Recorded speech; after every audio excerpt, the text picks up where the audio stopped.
Spring Hill Correction Facility, a place built for rehabilitation, has become a symbol of dysfunction.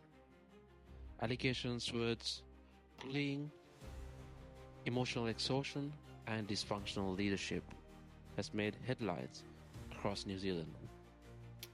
Staff morale is low, trust has eroded, and change feels distant. But what if I told you that we can turn things around? Not by a new leadership, but with a new culture. Today, let me take you through a well-researched development plan that will bring back a new culture to Spring Hill. This transformational plan is designed to bring new hope to an existing dysfunctional culture in Spring Hill. This is a story about organizational culture and how we'll be looking it through the lens of Ed Casheen's three-layer model, backed by Harvard Business Review literature, which will allow us to create a new culture from inside out. So let me take you through what we will be exploring throughout this journey in creating a new culture for Spring Hill's correction facility. First, we'll be diagnosing the culture using Ed Casheen's framework. Then we'll be backing it by using Harvard Business Review's literature, and we'll be creating a 5-step improvement plan, and we'll be looking at the long-term implications, and finally we'll be creating a compelling call to action. Culture is not just what we say or do. It is what we believe deep inside. According to Ed Casheen, culture lives in 3 layers.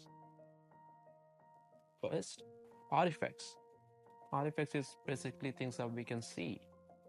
Routines, uniforms, memos. Second, exposed values. Things we say we believe. That is, respect. Things like excellent service. And finally, basic assumption. What people believe deep inside. At Spring Hill, the artifacts shows tension. The values promotes integrity, but when it comes to the basic assumption, speaking up is considered dangerous, and the leadership itself punishes someone who speaks up. Therefore, safety is at risk, and the only tool that helps them to be safe is silence. And the result? A workplace running on fear, not on purpose. However, this crisis isn't insolvable. Here are 5 key findings from the Harvard Business Review that will help us to improve the existing culture. First, emotions like fear and joy aren't just side effects. They shape everything. Second, the 8 styles of culture does exist. Spring Hill leans more towards authority and safety, but we need to build a more caring and a more purposeful culture within the organization as well. Third, purpose inspires more than rules will. Number 4, you don't directly fix the culture.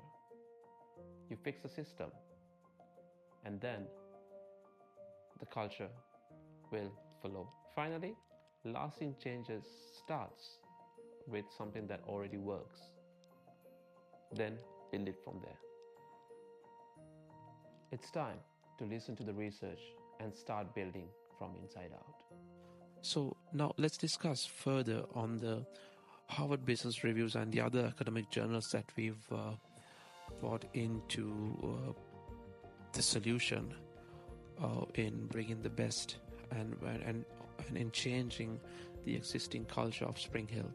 To start off with, we'll be discussing the first article that we've referenced here, which is called Managing Emotional Culture by Bassett O'Neill. which was published in 2016, where they discussed that culture isn't cognitive, it's emotional. So these emotions shape how they feel safe or how happy your employees are in the organization. So linking this back to Spring Hill, we've noticed that the absence of appreciation, the absence of compassion, joy, has led to the emotions of the employees being scared, unsafe, and less productive. This, as a result, have turned into a toxic environment. So by actively listening to the problems of the employees, we could really understand how we can change those emotions. By changing the emotions of the existing employees will make a really big impact for future employment as well. Second, we've also referred to an interesting article. That article talks about a leader's guide into corporate culture. In that, it discusses 8 styles of culture, where Spring Hill predominantly showcases safety and authority, given the nature of the work that they have to go through and they have to perform. But we feel that they need to establish 2 very important styles of the journal as well, which is safety and caring. However, we must make sure we balance these senses to protect the psychological safety of the workforce. The article also emphasizes the importance of this balance and how a mismatched style and also discusses how a mismatched style can damage the function of the culture. A third article that we'll be discussing is creating a purpose-driven organization. We believe that people would like to feel a sense of purpose of what they are doing, because at the end of the day, yes, it does come down to how much you get paid. But if you are unhappy, people will not be productive enough, and they will just be working for the sake of working it. Where as an organizational culture or perspective, there won't be a culture that exists where people are only motivated by the pay and they don't see a purpose in what they are doing. This article argues the purpose that is co-created within the employees. This leads to engagement, this leads to trust, and this leads to a purposeful act in coming to work. When the staff feels that their work affects the public's safety in rehabilitation, and when they feel that their work is affecting to change someone's life, I believe this article really relates to that argument in creating a purposeful workforce, where we should make sure these employees believe in what they do and that really has a purpose rather than just being focused on the pay. Here's a 5-step plan to restore trust, safety, and pride of Spring Hill. Step number 1, feel safe boxes.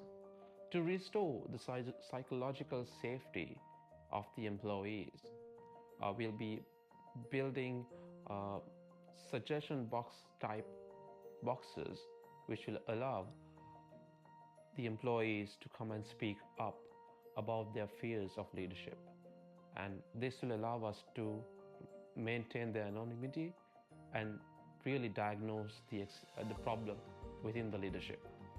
Step number 2, lead by example. This is where leaders and supervisors within the organization will model respectable leadership. They will be shadowed by supervisors and consultants so that they will project a new leadership style to the existing staff members, and we will also host listening forums within the organization that will promote respectful leadership styles. Step number 3, rediscovering the purpose. Through staff interviews and storytelling, we'll be creating a new mission. What's the new mission? The new mission is building safer communities through humane correction. This will be laid down into training and will also be introduced to meetings and also will be displayed through the walls of this correction facility. Step number 4, unfair promotions and top-down decisions will be replaced through transparent career paths within the organization. And this will also be encouraged by participative decision making. We change the structures that shapes the behavior.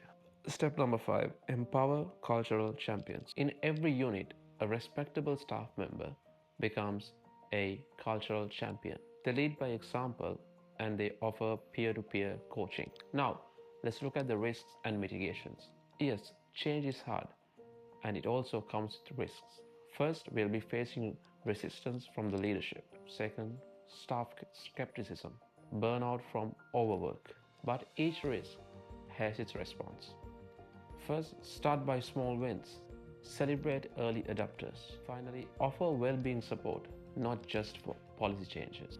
This isn't about adding pressure. This is about removing fear and making Spring Hill a proud place to work. Therefore, the 5-part plan that we've discussed will help build confidence, build trust, and offer a practical, hopeful solution. Why? Because we begin by listening to the employees, the existing problems. Then we'll be creating role models and trying to monitor the existing leadership. Therefore, thereafter, we will be creating transparent systems for anyone to be promoted or anyone to even for the leadership to make strategic decisions, to be unbiased. And finally, we'll be also making cultural champions across each sector. These steps will not just be a system, but it will be an internal cultural change that will ignite from the inside, because we will be listening to the employees. We will be creating a new mission that will be passed down through the strategic leadership into the training and into the living, breathing walls of this correction facility. And any new member who walks in as a new staff, we will not face the past criticisms and the past traumas that the existing workforce went through. This isn't just a fix, it's a foundation. It acknowledges what's broken, it respects what's working, and focuses on what's possible. It turns passive compliance into active engagement and makes sure that every employee, from an officer to a manager, is seen, is valued, and is respected, and is really essential to the workforce. So Spring Hill has a choice: to continue this weight of dysfunction or to rise with a culture that is grounded with respect and purpose. Well, the tools are here, the knowledge is here, the opportunity is now. Thank you.